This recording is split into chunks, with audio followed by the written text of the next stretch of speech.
ശിവപാദം തുണയാകേണം. ശൂലാഗ്രത്താൽ യമനയകറ്റി അടിയനു Sadgati നൽകിടണേ.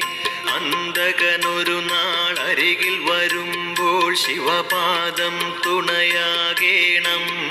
ശൂലാഗ്രത്താൽ യമനയകറ്റി അടിയനു Sadgati നൽകിടണേ. Om Shiva